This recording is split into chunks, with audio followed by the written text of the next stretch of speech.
बाजार में आज जबरदस्त कोहराम देखने को मिला। करीब करीब 300 अंकों की गिरावट निफ्टी में, 800 अंकों तक की गिरावट बैंक निफ्टी में दिखी। तेज बिकवाली आई ग्लोबल मार्केट से। जिस तरह से चिप कंपनियां, चिप मेकर्स, सेमीकंडक्टर वाली कंपनियां और तमाम टेक कंपनीज में ग्लोबल मार्केट में दबाव था और मूड बिगाड़ा कॉस्पी ने, साउथ कोरिया के इंडेक्स ने, जहां पर 10% की भारी गिरावट दिखी और 20 मिनट के लिए ट्रेडिंग को रोकना पड़ा। और उसका जो रिपल इफेक्ट था वो घरेलू बाजार पर भी देखने को मिला। और तो इंडेक्स लेवल पे तो बिकवाली हुई और जो ग्लोबल मार्केट से जुड़े हुए जो लिंक जो स्टॉक्स है उनमें गिरावट और भी ज्यादा थी। आईटी और मेटल्स, इनकी पिटाई सबसे ज्यादा हुई। क्या कुछ माहौल बदल रहा है बाजार के लिए? अब मूड क्या दिख रहा है? क्या करना चाहिए ऐसे माहौल में? क्या ये पैनिक सेलिंग आगे भी देखने पड़ेगी? ये सब बातचीत करने के लिए बीएनके कैपिटल के रिसर्च हेड हैं हमारे साथ रचित खंडेलवाल साहब। रचित जी, बहुत बहुत शुक्रिया।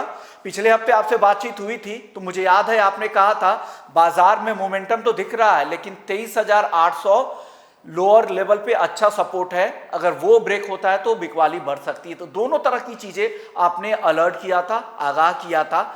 आज की बिकवाली को देखकर अब क्या कहेंगे? क्या लग रहा है सर बाजार में अब? सबसे पहले आपको नमस्कार, सभी दर्शकों को नमस्कार, and as always thank you for having me here. Sir, clear case है। पिछली बार जब जुड़े थे, like you rightly pointed out, हमने 23,800 के सपोर्ट की भी बात करी थी। उसके साथ साथ सर एक और बात करी थी कि 24,192 के ऊपर क्लोजिंग अगर होती है और सस्टेन्ड मूवमेंट होता है नेक्स्ट डे, तभी हम तेजी की बात करेंगे। अदरवाइज सेल ऑन राइज का मार्केट ये रहेगा। ये स्टार्टिंग कमेंट्री रही थी। अब सर इसको मान लीजिए कि मेरी किस्मत है कि आज जब आपके सामने मेरी पेशगी थी तो कहीं ना कहीं मार्केट ने भी बोल दिया कि भाई सर के सामने जा रहे हो तो थोड़ा उस तरीके से तैयारी करके जाएं। और उसी तरीके से मार्केट्स ने बिहेव किया। आज के लिए सर मैं एक और चीज आगाह कर देता हूं। जिस तरीके से क्लोजिंग करता हुआ दिखाया है, अगर कल के ट्रेडिंग सेशन में आपको फर्स्ट हाफ में 23,777 इस लेवल के नीचे आधी घंटे की ट्रेड भी होती हुई दिख गई, तो ये फर्दर आपको डाउनसाइड मूव देखने को मिलेगा और फिर डायरेक्टली हम सपोर्ट लेते हुए दिखेंगे 23,400।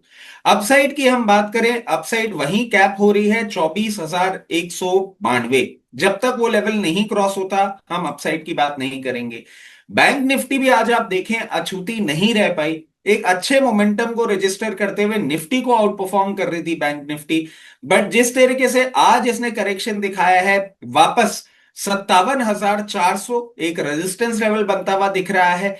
और जिस तरीके से ये डाउनवर्ड मूव कर रहा है बैंक निफ्टी का इंडेक्स, हो सकता है आने वाले दिनों में आपको वापस 56,200 के लेवल्स आते हुए दिख जाए। ओके, तो इसमें छप्पन। सर मैं एक और चीज आपको ऐड करना चाहूंगा। पिछले हफ्ते भी जब हम जुड़े थे और all throughout the week आप देखें, 27,500 निफ्टी आईटी के लिए हमने ऐसे लेवल्स डिफाइन किए थे कि यहां से कहीं ना कहीं अब बाइंग इंटरेस्ट आपको जनरेट कर लेना चाहिए in the big force. We are continuously talking about it. और आज भी आप देखें कहीं ना कहीं क्लोजिंग बेसिस पे 27,000 का सपोर्ट ले लिया है। आईटी में अब बहुत ज्यादा वीकनेस नहीं दिखती, क्योंकि ये वो एआई और चिपसेट स्टॉक्स हैं जिनके कारण हमारी पिटाई हुई थी। अब अगर उनकी पिटाई होती हुई दिखती है तो ग्रेजुअली थोड़ा बहुत रब ऑफ इफेक्ट के बाद आईटी में आपको वापस स्ट्रेंथ जरूर बनता हुआ दिखेगा। ओके, तो आईटी खरीदने का समय आ रहा है, ये कहना है रचित जी का। और बिग फोर के साथ रहें, एसआईपी के रूट के जरिए खरीदारी करें, ये ज़्यादा बेहतर है। तो ये सलाह, एक अहम सलाह आ रही है। और निफ्टी को लेकर इन्होंने एक अहम की लेवल दे दिए है, वो है 23,777 का, 23,777 का। अगर वो लेवल टूटता है, उसके नीचे अगर आधे घंटे तक भी होल्ड करता है निफ्टी, तो वहाँ से एक बड़ी गिरावट आ सकती है। और फिर अगला जो सपोर्ट आएगा 23,400 के आसपास दिखता है।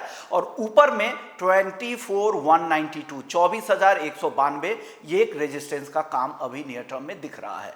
चलिए, इंडेक्स की बात हो गई है, कुछ स्टॉक्स भी आपने साथ में ऐड कर दिए। मैग्निफिसेंट जो अपने यहाँ के फोर है, उस पर आपको लग रहा है कि धीरे धीरे वैल्यू दिख रही है। अब बताइए, इसके अलावा और कौन से पॉकेट्स है जहां पे वैल्यू दिख रही है? आज तो पूरा ही सेक्टर लाल था, लाल निशान में थे। फार्मा हेल्थ केयर को छोड़ दे तो सभी सेक्टर बुरी तरह से पिट गए थे। और मेटल में तो भारी पिटाई हुई है। इस पिटे हुए स्टॉक्स में से कुछ नाम हैं जो आपको पसंद आने लगे हैं? सर इसके पहले एक अपडेट दे देता हूं। लास्ट टाइम जब हम जुड़े थे, पीजीईएल 528 रुपए में इसकी कॉल जनरेट करी गई थी। आज भी आप देखें इस गिरे हुए मार्केट में हमारा जो फर्स्ट टारगेट था 561, उसके ऊपर ही मेंटेन किया है।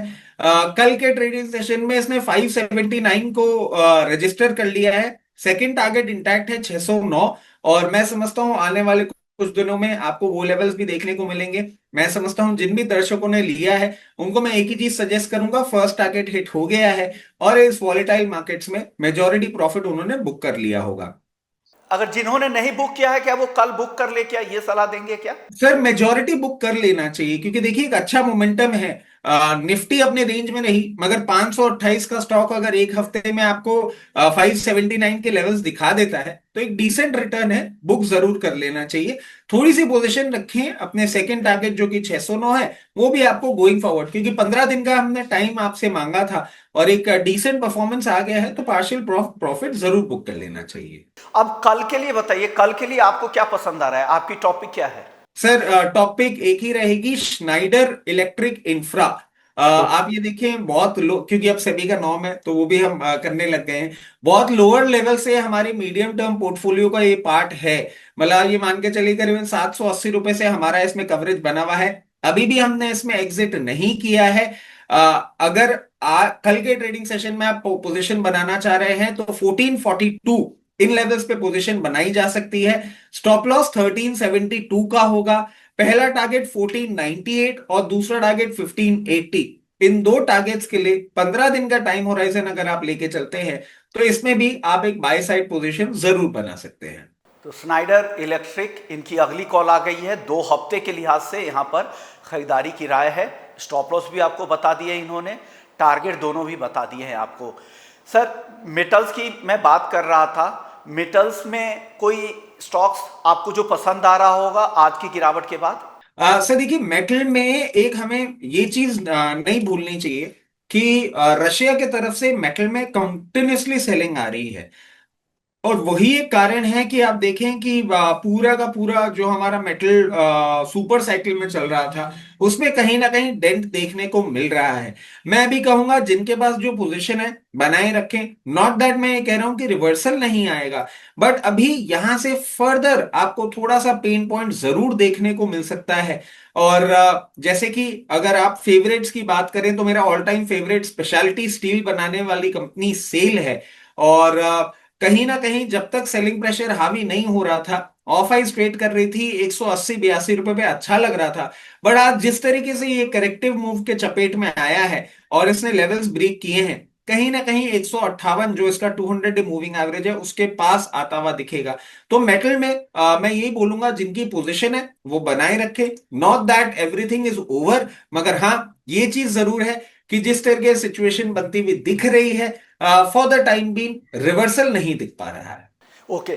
चलिए सर, बाई साइड की हमने काफी बात कर ली है। सेल साइड में कोई कॉल बन रहा है क्या? क्योंकि मार्केट का मूड जिस तरह का दिख रहा है तो इस तरह के कॉल्स भी देना जरूरी है। कोई कॉल बन रहा हो तो ठीक है, फोर्सफुल कॉल हम नहीं देते हैं सर। नहीं नहीं सर, देखिए इसमें ना मैं एक चीज आपको बताऊं कि दो मार्केट कंडीशन ऐसी है इसलिए मैं इतना बेरिश साउंड कर रहा हूं।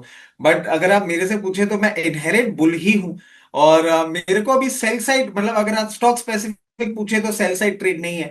निफ्टी के लेवल जरूर आपको सुझा दिए हैं। निफ्टी के लेवल्स जैसे ही वो ब्रेक होते हैं और आपको ट्रेड दिखती है तो जरूर आप निफ्टी में सेल साइड या बैंक निफ्टी में सेल साइड ट्रेड अपनी क्रिएट कर सकते हैं।